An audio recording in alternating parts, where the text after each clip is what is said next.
Rahim. Last time my dear हम लोग heat transformation के बारे डिस्कस कर रहे थे। इसके ज़रा इस टर्म की जो मीनिंग है उसको समझने के लिए थोड़ा सा डिटेल चाहिए। देखिए, हीट ट्रांसफॉर्मेशन का मतलब ये बनता है कि कितनी हीट किसी सिस्टम में एंटर होती है या उस वो सिस्टम रिलीज़ करता है जब हम एक यूनिट मास ऑफ सिस्टम का फेज चेंज करते हैं। इसका मतलब ये है कि देखिए, फेज चेंज करने का मतलब ये होता है कि अगर वो सॉलिड है तो उसको हम लिक्विड बनाते हैं, या लिक्विड है तो उसको हम गैस में तब्दील करते हैं, या इससे उलट। मतलब क्या है कि अगर आपके पास पहले ही वेपर मौजूद है, मसलन पानी है, पानी के पहले ही भाप हमारे पास मौजूद है, अगर हम उसको कंडेंस करते हैं, उसको ठंडा करते हैं, तो वो पानी में तब्दील हो जाएगा। और जो पानी है, वाटर है, जब उसको आप मज़ीद ठंडा करते हैं वो फ्रीज होकर आइस बन जाता है। मतलब एक सिस्टम के यूनिट मास का फेज चेंज करने के लिए जितनी हीट चाहिए होती है उसको हम, ये हीट ट्रांसपोर्ट का नाम यहाँ पर दिया ट्रांसफॉर्मेशन है, लेकिन उसके लिए बाकी जगह पर लेटेंट हीट का लफ्ज़ इस्तेमाल हुआ है, इसलिए यहाँ पर आप देखेंगे ये एल के सिंबल के तौर पर उसको यूज़ किया गया है। अब इसकी दो किस्में हैं। एक है लेटेंट हीट ऑफ फ्यूजन, यानी कि फ्यूज़ करना, मतलब यह है कि सॉलिड से आप जब उसको लिक्विड में चेंज कर देते हैं तो वो आपके पास लेट मतलब लेटेंट हीट ऑफ फ्यूजन है। इसलिए उसके साथ एल एफ का लफ्ज़ इस्तेमाल किया गया है कि गोया कंडीशन क्या है कि सिस्टम का टेम्परेचर चेंज ना हो। आपको पता है कि अगर हम आइस को कहीं रख देते हैं वो मेल्ट होना हो जाती है, और उसके साइड में जो पानी पड़ा होता है, जब तक पूरी आइस मेल्ट होकर पानी नहीं बन जाती तो वो जो वाटर होता है उसके टेम्परेचर में चेंज नहीं आती। उसका टेम्परेचर कांस्टेंट रहता है जब तक कि उसका फेज़ पूरे का पूरा चेंज ना हो जाए, मतलब जितनी भी आइस थी वो सारी की सारी वाटर में चेंज ना हो जाए। तो इसलिए इसको हम कह देते हैं लेटेंट हीट ऑफ फ्यूजन। मतलब क्या है कि द अमाउंट ऑफ हीट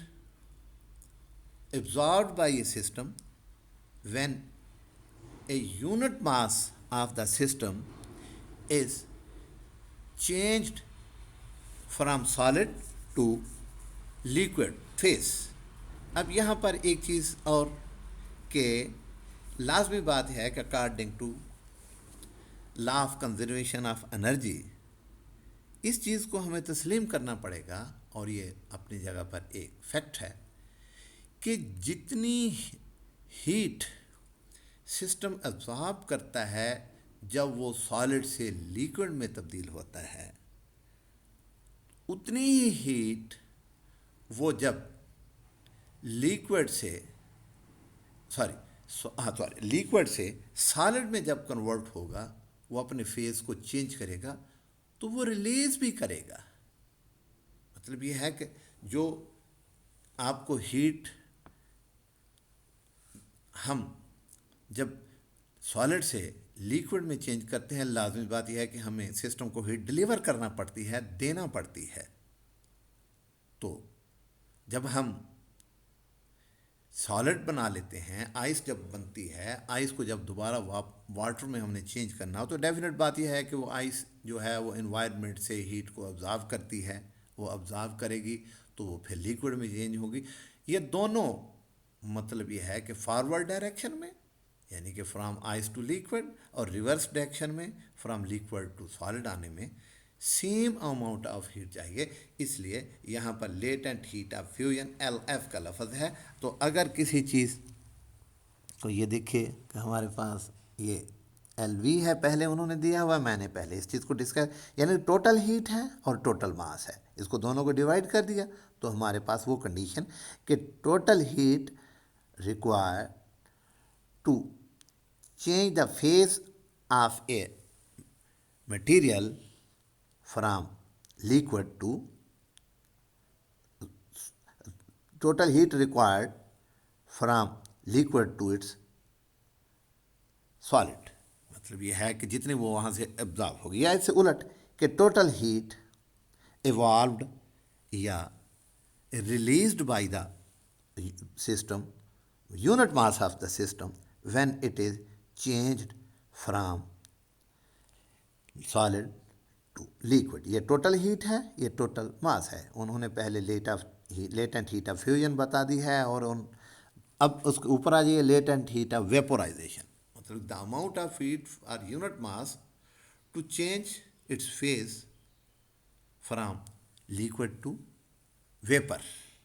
तो लाजिम बात यह है कि पानी को जब हमें वेपर में तब्दील करना है तो वो बॉयल करना पड़ेगा, उसको हमें हीट देना पड़ेगी, वो फिर वेपर्स में तब गैस में तब्दील हो जाता है, स्टीम की शक्ल में वो एक गैस बन जाती है। और सिमिलर इसको हम लेटेंट हीट ऑफ वेपोराइजेशन कह देते हैं। या दूसरी तरफ आ जाइए, उससे रिवर्स, यानी कि उन्होंने सिर्फ यहाँ पर हीट ऑफ वेपोराइजेशन लिख दिया, बेसिकली ये है कि लेटेंट हीट ऑफ वेपोराइजेशन है। लेटेंट का लफ्ज़ उन्होंने साथ मिस किया हुआ है, क्योंकि केमिस्ट्री में भी ये चीज़ें आपने पढ़ी हुई हैं ये टर्म्स। इससे रिवर्स भी फिर वही बात है कि जब पानी को हम लोग भाप से दोबारा वाटर में लाना चाहते हैं तो जो हमें उसमें से उतनी हीट जो है वो सिस्टम उतनी हीट इवॉल्व करता है, रिलीज़ करता है, या हमें ख़ुद उससे एग्जॉस्ट करना पड़ती है ताकि वो दोबारा वेपर जो गैस है, यानी कि वेपर्स बने हुए हैं, जो स्टीम बनी हुई है, वो दोबारा उसमें लिक्विड फॉर्म में तब्दील हो जाता है। तो यही बात है कि जितनी हीट हमें उसको वेपर में तब्दील करने में इस्तेमाल हुई करना पड़ी, सेम अमाउंट ऑफ हीट उसको दोबारा कंडेंस करने में, कि वो दोबारा उसको वेपर से लिक्विड में लाने के लिए हमें वो अमाउंट ऑफ हीट जो है वो उसमें से इवॉल्व होती है। तो इस तरह हमारे पास दो हो गई हीट ट्रांसफॉर्मेशन में, एक है वेपोराइजेशन और दूसरा है फ्यूजन। तो इसलिए ये दोनों है कि ये दोनों हीट्स जो हैं वो, यानी कि दोनों ये डेफिनेशंस जो हैं वो एक फ्यूजन, और फ्यूजन से रिवर्स जो होगा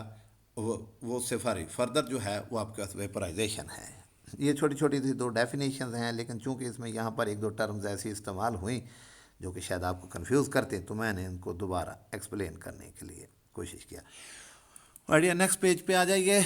तो इस पे हम देखते हैं मोलर स्पेसिफिक हीट। देखिए पहले में मास जनरल टर्म यूज हुई थी, अब यहाँ पर मोलर का लफ्ज़ आ गया है। ये देखिए ये सबसे ऊपर मोलर स्पेसिफिक हीट है। फिर उसी तरह यह भी है कि the amount of heat required to raise the temperature of 1 mole of a substance through 1 Kelvin, that is called molar specific heat। अब यहाँ पर देखिए कि जो लेटेंट हीट वाली बात थी उसमें हमने कहा था कि टेम्परेचर चेंज नहीं होता, लेकिन यहाँ पर क्या है कि 1 मोल किसी सब्सटेंस का ले लें, उसका टेम्परेचर हमने 1 केल्विन चेंज करना है। जब जो हीट चाहिए होगी उसको हम कह देते हैं मोलर स्पेसिफिक हीट है। अब मोल क्या है, आप लोगों ने केमिस्ट्री में पढ़ा हुआ है कि किसी चीज़ का atomic mass formula, atomic weight, formula wait, या जो भी है उसको अगर हम ग्राम्स की शक्ल में ले लेते हैं तो हम उसको कह देते हैं कि 1 मोल। गोया ऑक्सीजन के लिए अगर 16 है उसका एटॉमिक मास, तो उसको हम 16 ग्राम गैस ले लेंगे तो वो 1 मोल हो जाएगा। तो यहाँ पर ये देखिए, अगर टोटल हीट उन्होंने कहा कि हम डी क्यू हीट सप्लाई करते हैं सिस्टम को, और डी टी टेम्परेचर चेंज हुआ, जो एक जनरल टर्म है, तो उसको टोटल मोल जितने थे उस पर जब तकसीम कर देंगे तो वो यूनिट मोल के लिए, एक मोल के लिए ये बात हो जाएगी कि यानी कि the amount of heat required to raise the temperature of 1 mole of any substance through 1 Kelvin, that is called the molar specific heat. अब ये तो एक जनरल टर्म आ गई। अब जब गैस को डील करते हैं, आप लोगों ने ये फर्स्ट ईयर के लास्ट चैप्टर में भी ये चीज़ पढ़ी हुई है, गैस को डील करते हैं तो हमारे पास ये स्पेसिफिक हीट दो तरह की हो जाती हैं कि एक वो सिस्टम का हम कहते हैं कि वॉल्यूम कांस्टेंट रखें, तो फिर उसको हीट जितनी देंगे, यानी कि गैस को आपने एक फिक्स डब्बे में बंद कर दिया, अब वो उसका वॉल्यूम तब्दील नहीं हो सकता, उसमें प्रेशर तो चेंज होगा जब आप उसका टेम्परेचर बढ़ाएंगे। और दूसरा उसके लिए है molar specific heat at constant pressure, कि वो हीट को हम एक्सपेंड होने की इजाज़त देते हैं, जितनी वो हीट ऑब्जॉर्व करता जाए उतना वो फैलता भी जाए। तो इन्हीं जो कांस्टेंट प्रेशर और कांस्टेंट वॉल्यूम को इस ऊपर वाली डेफिनेशन में जब हम शामिल, यहाँ पर तो जनरल लिखा हुआ है, लेकिन ये मेनली ये दोनों चीज़ें जो हैं हम गैसेस की शक्ल में डील कर, the amount of heat required to raise the temperature of any substance through 1 Kelvin while its volume is kept constant. तो इसके लिए देखें, ये उन्होंने अगर सी स्पेसिफिक हीट के लिए था, दोनों को डिफ्रेंशिएट करने के लिए एक specific heat at constant volume है, तो इसके साथ सी का लफ्ज़ इजाफा कर दिया है। तो ये डी क्यू वी, वही मतलब ये है कि हीट हमने इस हालत में दी, ये सबस्क्रिप्ट के तौर पर नीचे वी का लफ्ज़ है, D Q over D T, यानी कि टोटल वॉल्यूम जितना भी हमने वो तो रखा था, टोटल हीट सप्लाई की और टोटल टेम्परेचर, उसको जितने नंबर ऑफ मोल्स थे उन पर तकसीम कर दिया, ताकि हमारे पास एक मोल का लफ्ज़ जो है वो बन जाए, एक लो मोल वाली कंडीशन को पूरा किया जाए। वो कहते हैं कि अब नीचे उन्होंने ये एक टेबल दिया हुआ है, ये ख़ास तौर पर मैंने आपसे पहले अर्ज़ किया था कि ये गैसेस के लिए ये दोनों टर्म्स का इस्तेमाल हो रहा है कि मोनोटॉमिक गैस है। मोनोटॉमिक का मतलब यह था कि ऐसी गैस जो जिसके मालिक्यूल्स हैं वो सिर्फ एक ही एटम पर मुश्तमिल हैं, जिस तरह हीलियम है, आर्गन है, उसके लिए उन्होंने कहा जो मोलर स्पेसिफिक हीट जो होती है एट कांस्टेंट वॉल्यूम, क्या सी वी जो होता है वो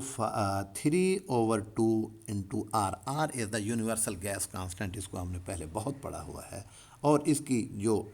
अमाउंट है वो तकरीबन 12.5 जूल पर मोल पर केल्विन। अब यहाँ पर देखिए इसके यूनिट पे ऊपर ख़ास तौर पर मैंने आपसे कहा था कि रट्टा लगाने की ज़रूरत नहीं है, सी वी यहाँ पर आ जाएगी। देखिए ये क्यू को हम जौल में ही एनर्जी की शक्ल है, जौल में मैयर करते हैं, टेम्परेचर को हम केल्विन में मैयर करते हैं, और ये जो आपके पास है एन है वो मोल के लिए हो जाएगा। अब इस तरह ये है आपके पास ऐसी गैस जिसमें हमारे डायटामिक, यानी कि ऐसी गैस जिसके मालिक्यूल्स जो होते हैं वो दो दो, जिस तरह ऑक्सीजन है, हाइड्रोजन है, दो एटमों पर मुश्तमिल होते हैं, तो उसके लिए ये रिलेशन करते हैं आपके पास 5/2 है, और उसकी अमाउंट ये है। और इसी तरह आपके पास पोली एटामिक का मतलब दो से ज़्यादा, कई ऐसी गैसेज हैं जो कि उससे भी ज़्यादा एटमों को मिलकर एक मालिक्यूल बनाती हैं, तो ये पोली का लफ्ज़ होता है ज़्यादा। सी वी इज 6/2 इस ये दिस इज इक्वल टू 3 के बराबर हो जाती है, और ये उसकी आपके पास वैल्यू है। नेक्स्ट आ जाइए कि ये है आपके पास molar specific heat at constant pressure. पहले में हमने वॉल्यूम फिक्स कर दिया था, कि हमने कहा था कि एक डब्बे में हमने किसी सिलेंडर में गैस को पक्का बंद कर दिया, वो उसको फैलने नहीं देना, जो ही वो टेम्परेचर मिले तो वो उसी डब्बे के अंदर ही रहे, प्रेशर तो बढ़ जाएगा लेकिन वॉल्यूम फिक्स रहेगा। अब यहाँ पर उन्होंने दूसरी कंडीशन लगा दी है कि the amount of heat required to raise the temperature of 1 mole of an substance through 1 Kelvin while its pressure is kept constant. मसलन क्या है, इसको थोड़ा सा समझने के लिए, कि आप एक कंटेनर के अंदर, एक सिलेंडर के अंदर गैस लगा देते, गैस रखते हैं, और उसके ऊपर एक पिस्टन, वेटलेस पिस्टन फिक्स कर देते हैं कि यूं ही गैस हीट नीचे से ले अब उसका आपको पता है कि जब कोई चीज़ सिस्टम जो है वो हीट ऑब्जर्व करता है, पहले मैंने गैस कह दिया सॉरी, यानी कि गैस को जब हीट हम देते हैं, जो ही वो गैस जो है वो हीट ऑब्जर्व करे तो वो प्रेशर बढ़ेगा। तो हमने उसके ऊपर एक पिस्टन लगाया हुआ है सिलेंडर के ऊपर कि वो जितनी हीट ले, जितना उसका प्रेशर बढ़े वो फैलती जाए। गोया वॉल्यूम जो है वो चेंज हो रहा है और प्रेशर को कांस्टेंट रखना है और गैस को हमने अलाउ करना है फैलने के लिए। तो इस तरह जो हीट चाहिए होगी वो उसको हम कह देते हैं molar specific heat at constant pressure. और उसके लिए ये देखिए, ये सी पी स्पेसिफिक हीट के लिए पी जो है सबस्क्रिप्ट ये शो करता है कि एट कांस्टेंट प्रेशर। इस तरह डी क्यू पी का मतलब ये होता है कि heat given at constant pressure, और डी टी जो है वो इसके लिए। अब इसके लिए ये उन्होंने फिर गैसेस की शक्ल में ये तीनों किस्म की गैसेस की जिक्र करके, अगर मोनोटॉमिक है तो उसके लिए 5/2 R हो जाएगा। अब देखेंगे पहले से उसको कंपेयर करें तो उसमें 3/2 था और इसमें आप देखते हैं तो ये 5/2 है, इसकी अमाउंट ज़्यादा है। इस तरह सॉरी, ये आपका डाइएटॉमिक है तो यहाँ पर भी आप देखिए ये डाइएटॉमिक के लिए पहले में था, आप ऊपर अगर ज़रा गौर करें तो 5/2 था, ये आपके पास हो गया 7/2 R की बात है रही है। और पॉलीएटॉमिक के लिए यहाँ पर 8/2 है, अगर ऊपर देखते हैं तो दैट इज़ इक्वल टू 6/2 था, ये उससे ज़्यादा है। क्यों ज़्यादा है देखिए, ये थोड़ा सा नेक्स्ट पेज के ऊपर हम इसको डिस्कस करते हैं कि गैस कांस्टेंट वॉल्यूम जो स्पेसिफिक हीट होता है वो कम होती है, जब specific heat at constant pressure है वो ज़्यादा होती है। ये अगर आपको याद हो, आप लोगों ने ये सारी चीज़ें वैसे जो फर्स्ट ईयर की आपकी फिज़िक्स की बुक थी उसके लास्ट चैप्टर में ये सारी चीज़ें डिस्कस की हुई हैं, लेकिन चलें एक रिवीजन के तौर पर हम इसको थोड़ा सा देख लेते हैं। अब वो कहते हैं कि इनको हमने प्रूव करना है कि इनका आपस में रिलेशन ये बनता है कि C P minus C V is equal to R के बराबर होते हैं। वो कहते हैं कि फ़र्ज़ करें कि हमारे पास एक गैस है, उसको हमने heat the in the form of by keeping the volume kept constant, उसका रखा हमने कि वॉल्यूम इज़ केप्ट कांस्टेंट। इस हालत में हमने उसको हीट सप्लाई की तो लाजमी बात यह है कि उसके लिए हमारे पास ये फार्मूला स्टैंड करता है कि C V is equal to 1/n into d Q V over d R T. और इसका मतलब क्या हुआ कि यहाँ पर हम इसको अगर डी क्यू जो है वो ले लेते हैं कि ये d Q V is equal to n C V into d T आ जाता है। अब जब हम एट कांस्टेंट, ये हमारे पास गैस का बोझ यानी कि हीट की मकदार है कि जब हम उसका वॉल्यूम कांस्टेंट रखा। अब इस हीट ने क्या किया, हीट ने गैस का जो था वो प्रेशर जो बढ़ गया था लेकिन वॉल्यूम को हमने कांस्टेंट रखा है। तो अब अगर आप देखिए कि उसी गैस को हम एक कांस्टेंट प्रेशर पे रख लेते हैं, तो उसका प्रेशर नहीं हम यानी कि प्रेशर चेंज ना होने दें, वॉल्यूम बेशक चेंज हो जाए। जब वॉल्यूम चेंज होता है तो लाजमी बात यह है कि आप लोगों ने ये एक चीज़ पढ़ी हुई है कि ये उसके लिए ये फार्मूला है, वॉल्यूम चेंज हुआ तो उसकी शक्ल में फिर हमारे पास d Q P is equal to n C P into d T आ गया। लेकिन कुछ और भी है ना कि जब वॉल्यूम चेंज होता है तो गैस ने, मैंने जो पहले आपके सामने का एग्जांपल दिया है कि हमारे पास एक सिलेंडर था, ये उन्होंने दिया हुआ है साथ में कि हमने क्या कहा कि पहले ये फ़र्ज़ करें जब हीट देना शुरू की तो उसका पिस्टन यहाँ पर है, जब आपने हीट उसको ज़्यादा कर दी ताकि उसका टेम्परेचर 1 केल्विन पर तक बढ़े तो वॉल्यूम चेंज तो हो जाए लेकिन प्रेशर में तब्दील नहीं होगी। तो लाजमी बात है कि जितना गैस को प्रेशर हम वॉल्यूम बढ़ने की कोशिश करेगा तो वो प्रेशर डेवलप करेगा, वो प्रेशर को तो हमने चेंज नहीं होने देना। तो ये पिस्टन को वो यहाँ से उठा के यहाँ तक ले जाएगा, यहाँ से उठाया उसने पुश किया गैस ने तो वॉल्यूम उसका यहाँ तक बढ़ गया है आपके पास। ये आप लोगों ने, अब इसका मतलब क्या हुआ, गैस जब आप हीट देते हैं in the form of constant pressure, वो हीट दो हिस्सों पर इस्तेमाल हो रही है, एक तो उसके टेम्परेचर बढ़ाने को और दूसरा थोड़ा सा वो पिस्टन को ऊपर मूव भी करवाती है। अब जब पिस्टन ऊपर मूव हुआ तो दूसरे लफ्ज़ों में सिस्टम ने काम किया है, सिस्टम ने, आप पिस्टन को ऊपर मूव करने में काम किया है उस गैस ने। और वो काम कितना है तो आपको पता है कि जो वर्क डन होगा दैट इज इक्वल टू, देखिए ये है प्रेशर इनटू डी वी, यानी कि D V change in volume, जब वो उसका वॉल्यूम पड़ा है थोड़ा सा बढ़ गया है तो वो उस लिहाज से उसमें ये काम सिस्टम ने काम किया है। आपको पता है ये कन्वेंशन है कि अगर सिस्टम के ऊपर काम करेंगे तो वो पॉजिटिव तो होता है, अगर सिस्टम काम करके आपको देता है वो नेगेटिव शक्ल में होती है। तो लिहाजा thus W is equal to P d V है। ये प्रेशर इनटू वॉल्यूम, ये आपको पता है कि ये वर्क डन के बराबर होता है। लेकिन यहाँ पर अगर आपको याद हो वो पीछे जो आप लोगों ने पढ़ा हुआ है, जो पीछे जितनी भी चीज़ें पढ़ी थी यूनिवर्सल गैस, उसमें जब काइनेटिक थ्योरी ऑफ गैसेस वाला चैप्टर पढ़ा था तो वहाँ पर हमने ये देखा था कि वर्क जो होता है that is equal to N R D T के होता है। ये आपने गैस इक्वेशन पढ़ी थी, P V is equal to N R T, P V is equal to N R T. P का मतलब प्रेशर, वी का मतलब volume, N number of moles, R universal constant, T जो है वो टेम्परेचर था। ये आपने वहाँ पर एक रिलेशन साबित किया था कि P V is equal to N R T, और पी ज़रब वी जो है वो वर्क के बराबर होता है। यहाँ पर हमने D V change in volume का लफ्ज़ लगा दिया है, तो दूसरी तरफ टेम्परेचर के लिए चेंज इन टेम्परेचर का लफ्ज़ लगा दिया है। तो अब अगर इस चीज़ को मैंने बताया जिस तरह कि जब हमने कांस्टेंट प्रेशर पर गैस को हीट दी है तो दो हिस्सों में हुआ। एक तो उसका इंटरनल टेम्परेचर बढ़ाने के लिए वो गैस इस्तेमाल वो हीट चेंज हुई है, इस्तेमाल हुई है। दूसरी हीट का कुछ हिस्सा उसने वर्क के लिए इस्तेमाल किया है। अब जब इस चीज़ को हम सब्स्टिट्यूट करते हैं तो इसमें तो आप देखिए हमारे पास क्या हो जाएगा कि डी डब्ल्यू, अब उन्होंने ये डी डब्ल्यू का नाम यानी कि वर्क डन एट कांस्टेंट, वो जो जो काम किया है उसने एट कांस्टेंट प्रेशर, दो हिस्सों में, एक तो हीट चेंज करने में इस्तेमाल होगी, दूसरा उसने वर्क में किया है। इन सब की वैल्यूज़ जब उसमें पुट कर देते हैं गोया कि ये आपके पास हो जाएगा n C V d T is equal to n C P d T minus n R T. इन सब की वैल्यूज़ पुट की, क्योंकि जो specific heat at constant volume थी उसने भी तो वही किया था कि टेम्परेचर चेंज जितना करने के लिए टेम्परेचर चेंज करने के लिए जो इस्तेमाल हुआ हीट की अमाउंट।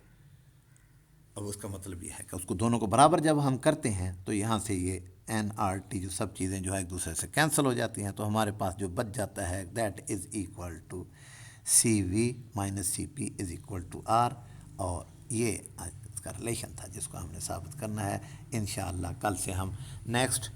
जो है वो फर्स्ट लॉ ऑफ थर्मोडायनामिक्स पढ़ेंगे। Okay my dear, we have अस्सलाम वालेकुम व रहमतुल्लाह।